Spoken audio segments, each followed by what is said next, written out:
Yo, what's going on? It's your boy Mo Giles. This is Straight Talk No Chaser, and this is Whiskey Wednesdays. And I got my lovely co-host with me, Felicia, aka FDZ. and I got my man Dale Moncrief. And today we're going to be discussing Blue Run straight whiskey, and we're gonna get into what we do: taste, color, notes, pair value, and finish. So without further ado, they're going to go ahead and explain a little bit about this here. Yeah, so like he said, Blue Run Straight Rye Whiskey. This is a golden rye made by Blue Run, which is, I think, Blue Run Spirits out of Bardstown, Kentucky. And so no age statement. If memory serves me correct, I think this is 95 proof. Yeah, 95 proof. And so, yeah, golden. What's the mash bill?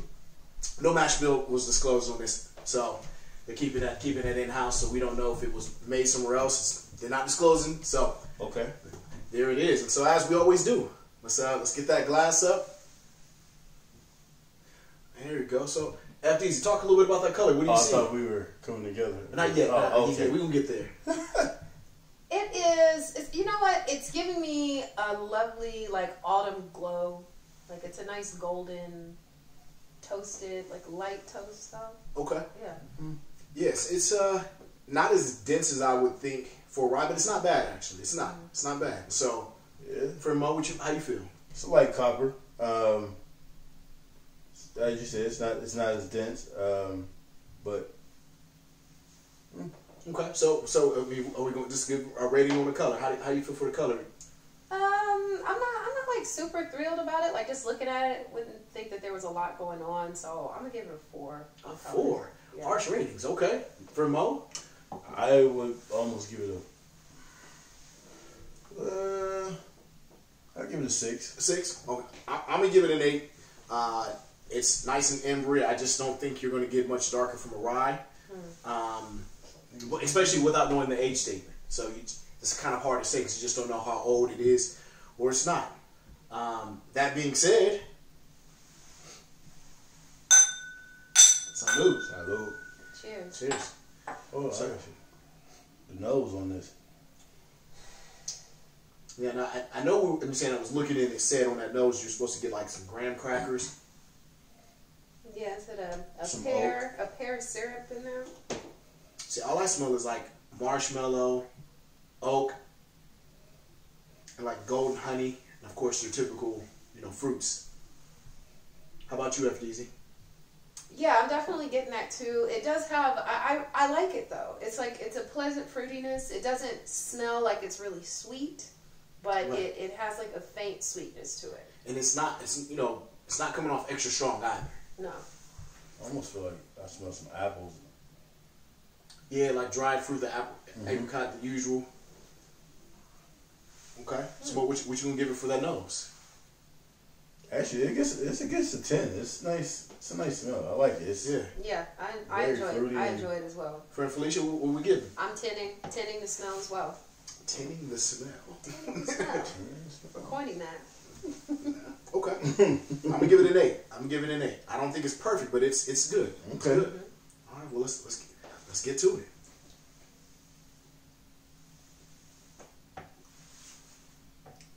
Oh wow. Oh wow. Well, talk to him. What you getting? Definitely getting some baking spices. Some cinnamon in there. And not only that, but I got some underlining oak taste on the back end, and it's smooth.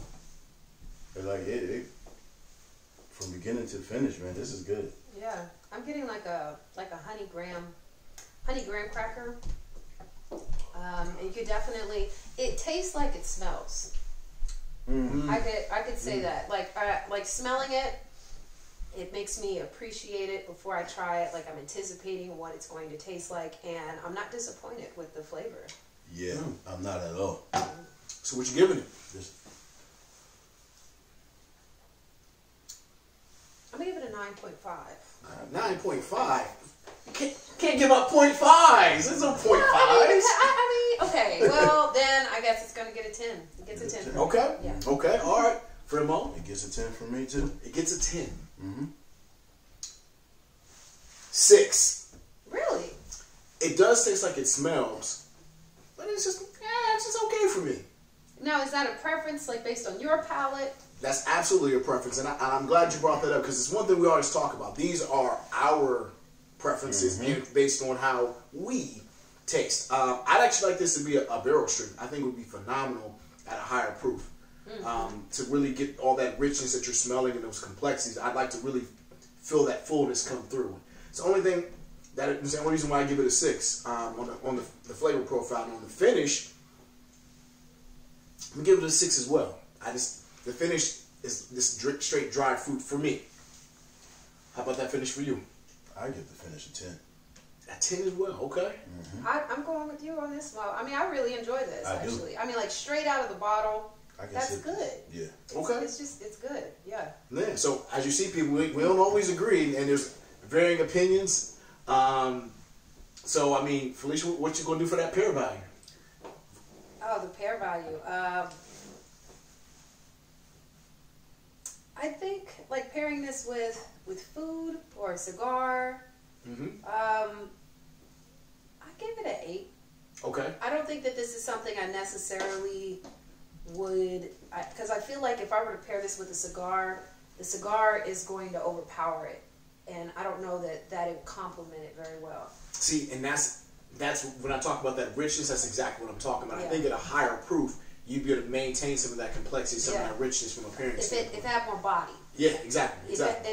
But I wouldn't pair this with a cigar. Okay. Preferably. What about food? Because I'm thinking I would pair it definitely with food or something. I'm thinking about having a steak or something with this. Steak, Brussels sprout, salad kind of thing, like something cranberry. All I'm hearing is a meal, and it sounds like I'm just hungry. Listen, I can't get past it. Like, man, steak do sound good. This would go good with Thanksgiving. I think this would be a good one to pair with the Thanksgiving. Okay, I'm seeing it. I got you. Fremont. I'm gonna probably have to go with maybe a 9 on the pair value. Really? Okay, so would you pair it with a stick? I don't think so. I'm more so. I feel like drinking this after a dinner or maybe during dinner. Maybe some pasta. So you call this a dinner drink? I would definitely call it that. Yeah, exactly. Yeah. A dinner drink. That's what it is. Okay. Pasta and steak. See, maybe it's just me because I'm always concerned about the acidity when you're drinking whiskey, when you're talking, or really anything that's a higher proof when it comes to like the pastas and steaks. All I hear is acid reflux. It just sounds but from a cigar pairing standpoint, I would give this a 6. I don't know if it would be great, but I don't think it would be bad either. But you know what I think this would go well with is a Fat Bottom Betty. I can see that, a little bit of sweetness. Yeah, because it kind of fits the profile on that. Okay. I'd like to see how it might evolve. Like if you do the thing where you blow the smoke into it and like let it pair with the smoke of the cigar. See, now you have me curious because when you said the Fat Bottom Betty and the sweetness, smell the graham cracker in here. Yeah, you smell it. You taste it too. Yeah, that's what I'm definitely getting that graham cracker. You know what would be dope with this? Never mind. If it was infused in cheesecake with some graham cracker crust or whatever. You know what? My aunt makes bourbon ice cream. Man, why are we? I just want to drink and talk about this cigar jar and talk about these wonderful meals. We're talking about pair value and doing wonderful things with Well, she got bourbon infused ice cream down here. You talking about pastas and steaks? No, there was one time when I had a whiskey and I said, this would taste good and some ice cream. I do remember that. There was this one time in band camp. Mo just wanted to get his credit just for the record. You're right, Mo. Okay, but Felicia, the Fat Bottom. Fat Bottom Betty. Oh, yeah, party foul. Catch him already. But with the Fat Bottom Betty, after tasting it again, I can almost see that. Here's what I actually would say. I might need a little something stronger. I actually would put this in some coffee. In coffee? Yeah. In coffee. I really would. Just because you got that wonderful graham and that sweetness in there. Definitely got a sweet taste. That being said, I'm still giving it a 6 on pair value. but you've given me some ideas. Yes. All right, so what we got overall? What do you think overall? I would say I would drink it with a frappuccino as well. Oh, that does sound good. Oh yeah, like a cat, like cinnamon. Man, we here talking about all these. You know what? I mean, see, so when we talk about pair value, it's just not limited to cigars, though, man. Yeah, it's different when you start because it's like some things may not be. It may not be something that you prefer as it is, but if you put it with the right thing, Exactly. Okay. you know, it can really change like your whole opinion on it. I And think it everybody would wants also be cigars really too. good with brie. Yeah. Some cheese. I'm saying a little charcuterie board. I'm messing with it. Little apricot. Oh yeah, this would kill with a charcuterie board. This would be dope. Okay. Okay. Yeah. Mm-hmm. So overall, what you giving? Overall, I'm going to give it a 9. Okay. Mo? This is a 10. This is something I can revisit and have this bottle gone within a week. I recommend you not do that. Oh, by the way, MSRP on this is $100. You know, secondary market wise, I've seen them go as much as $170, $250. I wouldn't recommend personally paying that much, but it is worth MSRP. I'm going to give it a overall rating of a 6. It's just an okay ride for me. Yeah, that's what I have. See, I'm not even a rye drinker, but I really like Yeah, this. me neither. But this is a very smooth situation for me. This is befuddling. For sure. It's very smooth, man. It's good. It is. Wait, what's one more last cheers before we get up out of here?